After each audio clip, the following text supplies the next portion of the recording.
ఈటీవీలో టాప్ రేటింగ్తో కొనసాగుతున్న సీరియల్ మనసంతా నువ్వే. ఈ సీరియల్లో నటిస్తున్న సింధు, యష్, దమయంతి క్యారెక్టర్లకు ఆడియన్స్లో మంచి క్రేజ్ అయితే ఉంది. అలాగే ఈ సీరియల్లో కొంతమంది న్యూ యాక్టర్స్ కూడా నెగిటివ్ రోల్లో ఎంట్రీ ఇచ్చిన సంగతి తెలిసిందే. అయితే రీసెంట్గా ఈ సీరియల్ నుంచి తప్పుకున్న మధు త్వరలోనే రీఎంట్రీ ఇవ్వబోతున్నారట. మధు రీఎంట్రీతో సింధు, యష్లకు కొత్త కష్టాలు మొదలయ్యాయనే చెప్పాలి.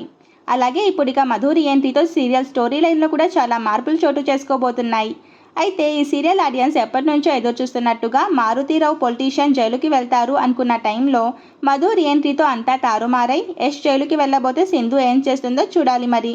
అలాగే యష్ అందులోంచి బయటపడి సింధు, యష్ మధుని ఎలా ఎదిగిస్తారో కూడా చూడాలి. మరి మనసంతా నువ్వే సీరియల్లో నెగిటివ్ షేడ్లో మధు రీఎంట్రీ మీకెలా అనిపిస్తుంది?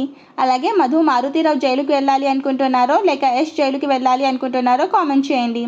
మరిన్ని ఇంట్రెస్టింగ్ అండ్ లేటెస్ట్ అప్డేట్స్ కోసం మన ఛానల్ని లైక్ చేసి సబ్స్క్రైబ్ చేసుకోండి.